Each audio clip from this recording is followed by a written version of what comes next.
सभी साथियों को नमस्कार। मैं क्रांतिवीर नटवर गुजर सभी साथियों को जय मंडल, जय ओबीसी, जय भीम, जय जोहार, जय गुजर सम्राट मिहिर भोज। साथियों, लंबे समय से मैं आपके बीच में आना चाह रहा था, आपसे बात करना चाह रहा था, लेकिन कुछ व्यस्तता के कारण मैं अपनी बात नहीं रख पाया। लेकिन आज मैंने समय निकाला और मैं मुख्यतः दो विषयों पर आज विशेष चर्चा करना चाहता हूं। और लंबे समय से मैं इन दोनों विषयों पर सोच रहा था आपसे बात करने की, लेकिन नहीं कर पाया, इसलिए माफ़ी चाहता हूं। और आज मैं दो विषय जो है महत्वपूर्ण, इस देश के अंदर, इस प्रदेश के अंदर आज जिन पर बात होना चाहिए, उन विषयों पर हम चर्चा करेंगे। तो सबसे पहले मैं आपसे विनम्र निवेदन करना चाहूँगा कि इस वीडियो को अधिक से अधिक शेयर करें और हमारे इस चैनल को सब्सक्राइब करें, ताकि हमारे हर वीडियो आप तक पहुँचे। दोस्तों, अभी हाल ही में एक तो भारत सरकार के द्वारा महिला आरक्षण बिल लाया गया, उसकी बात चल रही है। और दूसरा एक और मुद्दा है गुर्जर समाज का, जो ग्वालियर में जिस प्रकार से हुआ है, पूरा देश उसको देख रहा है। तो सबसे पहले तो ग्वालियर में जो हुआ है गुर्जर समाज के साथ में, उस पर हम चर्चा करना चाहेंगे। दोस्तों, जब ग्वालियर में गुर्जर महाकुंभ हुआ फुलबाग मैदान में, पूरे देश से वहाँ पर गुर्जर समाज के लोग गए और उन्होंने अपनी मांग रखी, अपनी बात रखी। गुर्जर समाज के वरिष्ठ जो लीडर है वो भी वहाँ पे पहुँचे और सभी ने अपनी बात वहाँ पर रखी। और बात रखने के पश्चात वो अपनी कुछ मांगों को लेकर शासन प्रशासन के सामने वो अपनी मांग रखना चाह रहे थे। और मंच से उन्होंने शासन प्रशासन को बुलाना चाहा। मंच से बार बार उन्होंने कहा कि शासन प्रशासन आए, हमारा ज्ञापन ले, हमारी बातों को सुने। लेकिन शासन प्रशासन का कोई भी व्यक्ति वहाँ पर ज्ञापन लेने के लिए नहीं पहुँचे। जब कोई भी व्यक्ति वहाँ पर नहीं पहुँचा तो वहाँ जो लीडर थे हमारे गुर्जर समाज के, उन्होंने तय किया कि हम पूरे शांतिपूर्ण तरीके से अनुशासन में रहकर कलेक्टर के वहाँ जाएंगे और वहाँ पर अपनी बात बताएंगे, वहाँ पर अपना ज्ञापन देंगे। और मंच से बहुत सारे ऐसे वीडियो आज भी वायरल हो रहे हैं जिसमें हमारे लीडर कह रहे हैं कि हमें अनुशासन तरीके से जाना है, अनुशासित तरीके से जाना है।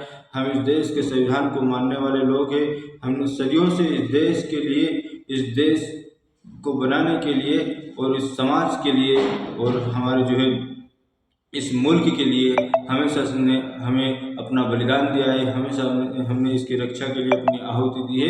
हमारा इस देश को हमारी वजह से कोई नुकसान हो, हमें ऐसा कोई कदम नहीं उठाना चाहिए। और हम संविधान को मानने वाले लोग हैं। हम संवैधानिक दायरे में रहकर अपनी बात को वहाँ पर जाकर अपनी बात रखेंगे, अपना ज्ञापन देंगे।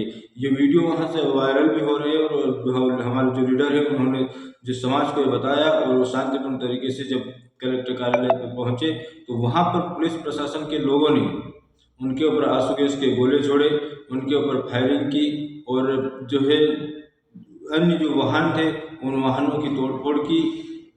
और पूरी तरह से एक सोची समझी साजिश के तहत गुर्जर समाज को बदनाम करने का प्रयास किया। गुर्जर समाज को जो है एक इस देश का दुश्मन बताने का प्रयास किया। और गुर्जर समाज को जो कुछ भी हुआ है गुर्जर समाज के साथ में, ये पहले से सब कुछ तय था। क्योंकि वह जो कार्यक्रम था, वह जो सभा थी, उस सभा में कुछ लोग, बाहर के कुछ लोग घुसे हुए थे जो अपना मुंह बांधे हुए थे और वो गुर्जर समाज के युवाओं को ही आपस में मार रहे थे। ऐसे भी कुछ वीडियो वायरल हो रहे हैं। इसलिए शासन प्रशासन को मैं कहना चाहूँगा कि उसके बाद में पूरी तरह से गुर्जर समाज के उस आंदोलन को विफल किया गया, पूरी तरह से गुर्जर समाज को बदनाम करने का प्रयास किया गया। और उसके बाद में आज हमारे जो नौजवान है, हमारे गुर्जर समाज के जो हमारे भाई है, वो आज अपने घर पर नहीं है, क्योंकि पुलिस उनको ढूंढ रही है, पुलिस पकड़ रही है। बेगुनाह लोग जो इस कार्यक्रम में नहीं गए, उन लोगों को भी पकड़ कर कार्रवाई की जा रही है और करीब 700 लोगों के ऊपर कार्रवाई की गई है। तो मैं शासन प्रशासन को बताना चाहता हूँ, शासन प्रशासन से कहना चाहता हूँ कि गुर्जर समाज इस देश के लिए, इस समाज के लिए, इस राष्ट्र के लिए अपनी आहुति देता आया है। हमेशा से हमने इस देश के लिए, इस राष्ट्र के लिए अपनी आहुति दी है। चाहे वो कोतवाल धन सिंह गुजर के रूप में दी हो या माता पन्ना धाई के रूप में दी है। इसलिए इस देश के अंदर हमारा योगदान है, यह देश हमारा है और हम अपने देश में अपने समाज के लिए अपने अधिकारों की अगर बात करना गुनाह हो गया? क्या इस देश के अंदर गुजर समाज को अपना अधिकार मांगना अपराध हो गया? क्या अधिकार मांगने वाला अपराधी होता है? नहीं होता है अपराधी अधिकार मांगने वाला। इस देश के गुजर समाज के साथ जो हो रहा है ये बिल्कुल गलत हो रहा है और इस पर तुरंत रोक लगनी चाहिए और शासन प्रशासन के उन लोगों के ऊपर कार्रवाई होनी चाहिए जिन्होंने इस कार्यक्रम को विफल किया, क्योंकि 1 लाख लोग करीब वहां पर पहुंचे थे और लाखों लोगों के लिए तुम सिर्फ 10-20 पुलिस वहां पर भेज रहे हो उनकी सिक्योरिटी के लिए। शर्म आनी चाहिए। जब लाखों लोग हैं तो कम से कम वहाँ पे 100-200 वहाँ पे पुलिस प्रशासन के लोगों को भेजना चाहिए था ताकि ये कार्यक्रम विफल नहीं होता, ये माहौल वहाँ का खराब नहीं होता। लेकिन सोची समझी साजिश के तहत मैं बार बार कह रहा हूँ उस कार्यक्रम को विफल करने के गुजर समाज को बदनाम करने के लिए ये सब कुछ किया गया है। तो मैं शासन प्रशासन से कहना चाहता हूँ कि ये गुजर समाज डरने वाला नहीं है। तुम चाहते हो ग्वालियर में हमारे साथियों के ऊपर कार्रवाई करके कि इस समाज को हम दबा देंगे, इस समाज को हम डरा देंगे, लेकिन ये गुजर समाज डरने वाला नहीं है। अरे जब ये अंग्रेजों से, मुगलों से, तुगलों से नहीं डरे तो तुमसे नहीं डरेगा।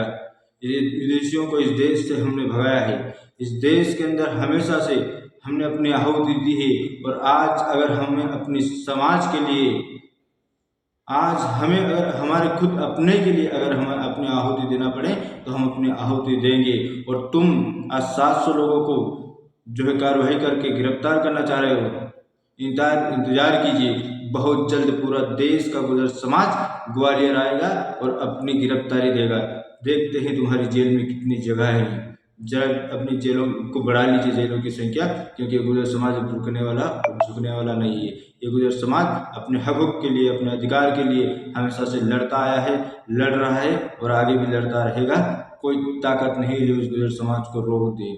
जब हम दूसरों, और आज बड़ी शर्म की बात है जिस कौम के लिए इस गुजर समाज ने अपनी आहुति दी, पन्ना धाई ने अपने बेटे का बलिदान जिस कौम के लिए दिया, आज वही लोग सामने आकर कह रहे हैं कि इनके मकान तोड़िए, इनके घरों पे जेसीबी चलवाइए, इनके ऊपर राष्ट्रद्रोह का केस लगाइए।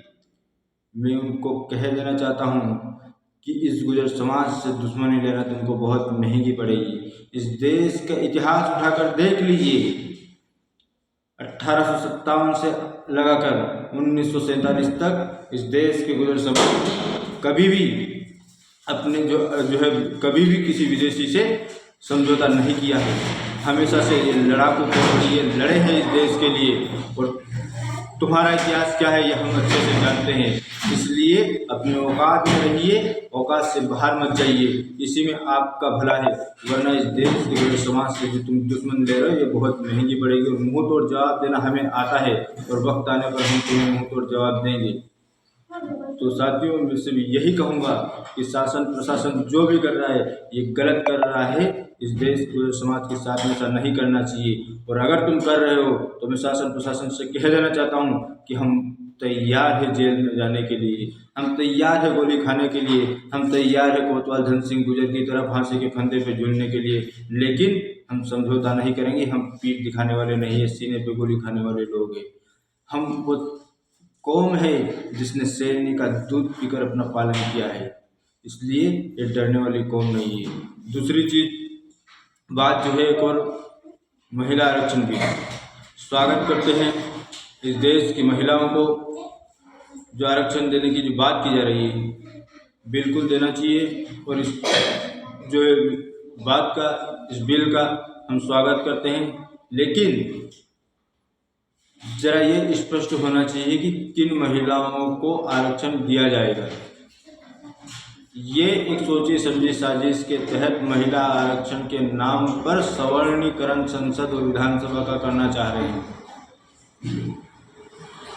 जब महिला आरक्षण दे रहे हो तो इसमें कितने ओबीसी की रहेगी, कितने एससी की रहेगी, कितने एसटी की रहेगी, ये भी तय किया जाएगा।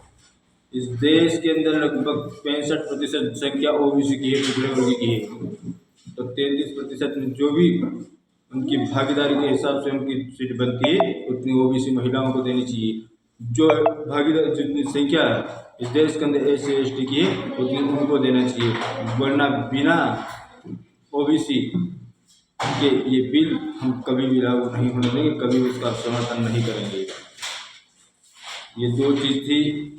आप सभी को बहुत बहुत धन्यवाद। और पुनः मैं ग्वालियर के गुर्जर समाज को कहना चाहता हूँ कि आप अपने आप को अकेला न समझें, पूरा देश का गुर्जर समाज आपके साथ खड़ा है। और सिर्फ गुर्जर समाज ही नहीं बल्कि देश का ST OBC तमाम लोग आपके साथ में खड़े हैं, आपके साथ कंधे से कंधे मिलाकर इस लड़ाई को लड़ेंगे।